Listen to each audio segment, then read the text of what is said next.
My guest this segment is Eddie Lucarelli. He's the CFO of Canopy Rivers, trading on the TSX Venture under the symbol RIV. Eddie, welcome. Thanks for having me, James. Eddie, let's start off with the financial reporting from Canopy Rivers, which was, in a word, surprisingly great, at least in terms of the context of the biggest, all of the Canopy earnings reporting, which are, as a category, horrible. So you reported 3 cents in earnings. Tell me how that all played out. Yeah, so that, we were pretty proud of the headline number. That's largely driven by the share price performance in the quarter ended September 30th for a lot of our investments that do flow through our earnings on a mark-to-market basis. So we were able to report net income of 11 million and comprehensive income of about 38 million. And that underlying stock market volatility, that's going to influence our results going forward. But what we're really focused on are the catalysts and the developments in our business and in the underlying portfolio companies as well. Is the quarter where one of the milestones we hit was the completion of our RTO, which resulted in us being trading on the TSXV under the symbol RIV. And as part of that, we did a private placement that was co-led by CIBC, GMP, and A Capital. And it was CIBC's first foray into the cannabis space. And we all know that the big 5 Schedule I banks have taken a cautious approach in varying degrees to get into the cannabis sector. So it was really important to us that they were able to say, point at us and say, you're the one that we want to play with as we enter the space. Right. We also made our first international investment during the period. So we invested in a company called Canapar, which is focused on industrial hemp cultivation, extraction, and R&D activities in Italy. That company has a partnership with the Department of Agriculture at the University of Catania. That department has extensive research that they've been doing for a while on hemp cultivation techniques and other things related to the plant itself.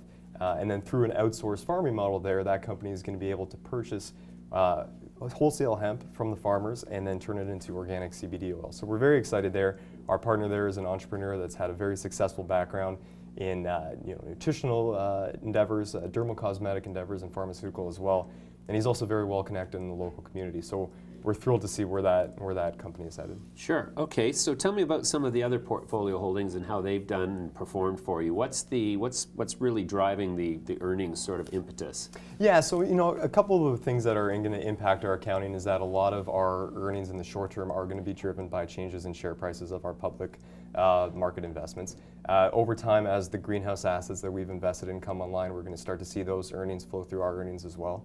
One of our greenhouse assets is our farmhouse joint venture, which we have in Leamington, Ontario, where we're a 49% joint venture partner there. Our partner on the other side of that, it's the controlling shareholder group behind a leading North American commercial agriculture and produce conglomerate. And they have extensive experience with large-scale cultivation, marketing, distribution, brand development, things like that. So we're very excited to see where that asset goes.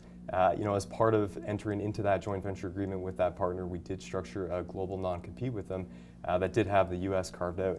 And then last week, we actually announced that we were going to enter into a loan agreement with Farmhouse, where we were able to provide up to 40 million of debt financing to that entity at a good rate of return, 12%.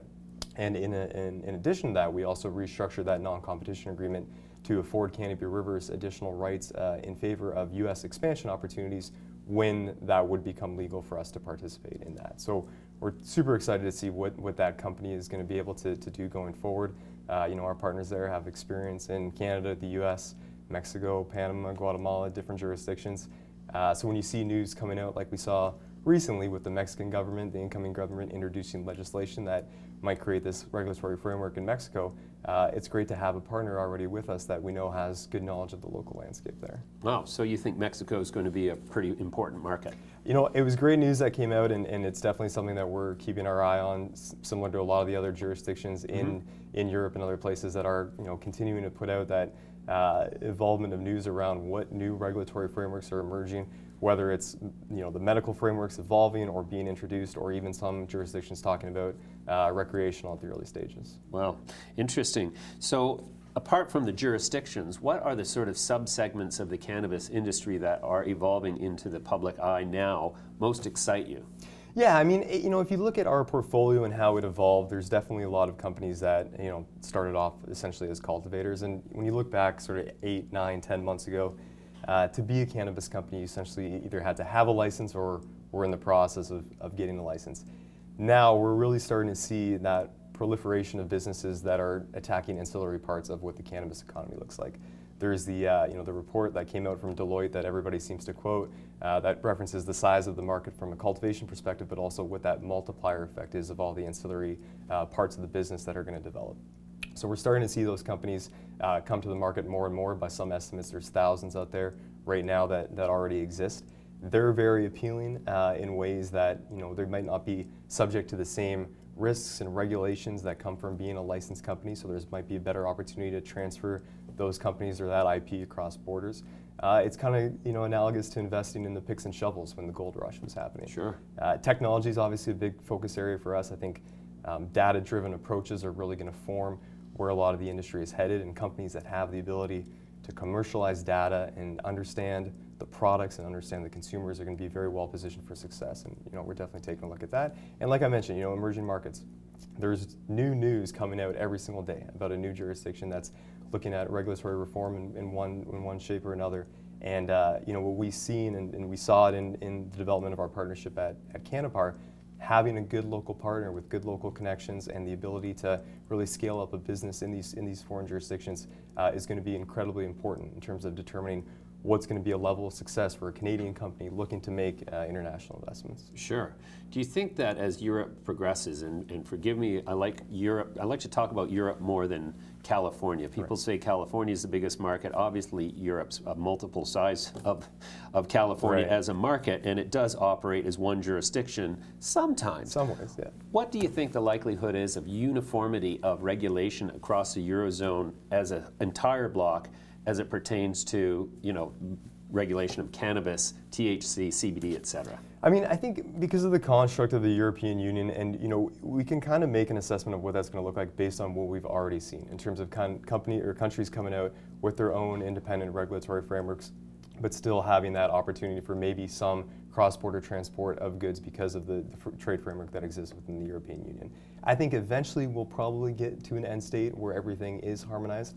Like everything else, you're making a guess in terms of how long you can get there. And just with the information we have now, we are seeing them take sort of a country-by-country approach, and we have to adopt our international investment strategy accordingly. Right. Interesting. So then, what's what's Canopy Rivers looking at in the next 4 quarters in the context of opportunities where you want to deploy capital? Yeah, so I mean, at September 30th, on our September 30th balance sheet, we reported that we had $105 million of cash. We had about $25 million of that earmarked for current portfolio companies, so that left us with about $80 million after that. We certainly don't want that cash to be sitting in a bank account just earning 2% interest. We want to put that to work. So we announced that investment in the loan agreement with Farmhouse last week. And then that remaining $40 million, I think you're going to see us deploy that very quickly. We're very fortunate to be in the position we're in terms of the pipeline of investment opportunities that are available to us. And a lot of that does come from that halo effect of being associated with, arguably the largest and most sophisticated cannabis company in the world in Canopy Growth. And Bruce is traveling the world every single day, meeting new people and getting new investment opportunities pitched to him. So we're constantly evaluating a number of opportunities in the space, and I think you'll see us put that capital to work relatively quickly. Awesome. Okay, well, Eddie, that's great. Fantastic update. We'll come back to you in a short while and hear how you're making out. Thanks for joining me today. Thanks, James. Great to be here. I think we covered everything we wanted.